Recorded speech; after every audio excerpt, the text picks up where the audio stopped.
dose फुल power देले बा भंगिया के डोज फुल पावर देले बा देवघर जाए लाई यारवा किन के कांवर देले बा देवघर जाए लाई यारवा किन के कांवर देले बा देवघर जाए लाई यारवा किन के कांवर देले बा देवघर जाए लाई यारवा किन के कांवर देले बा बोलो बोलो बाबा महेंद्रनाथ की देवघर जाए लाई यारवा किन के कांवर देले बा किन के कांवर देले बा देवघर जाए लाई यारवा किन के कांवर देले बा हो हो बहते रंगाइलो हो गेरुए ही रंग में कहता कि देवघर आसो चल के बसंग में रे सखी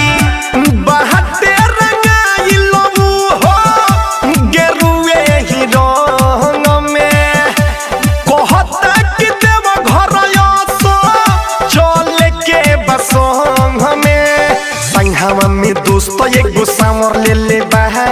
संघवा में दोस्त एगो सावर ले ले बा देवघर जाए लाई यारवा किन के कांवर देले बा देवघर जाए लाई यारवा किन के कांवर देले बा देवघर जाए लाई यारवा किन के कांवर देले बा देवघर जाए लाई यारवा किन के कांवर देले बा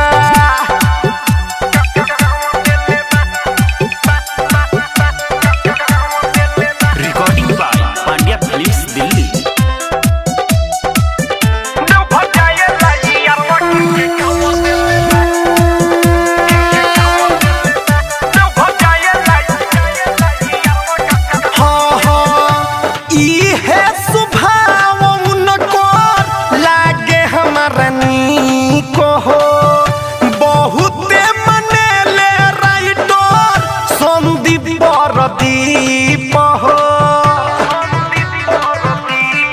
ए हो इहे स्वभाव उनको लागे बड़ी नीक हो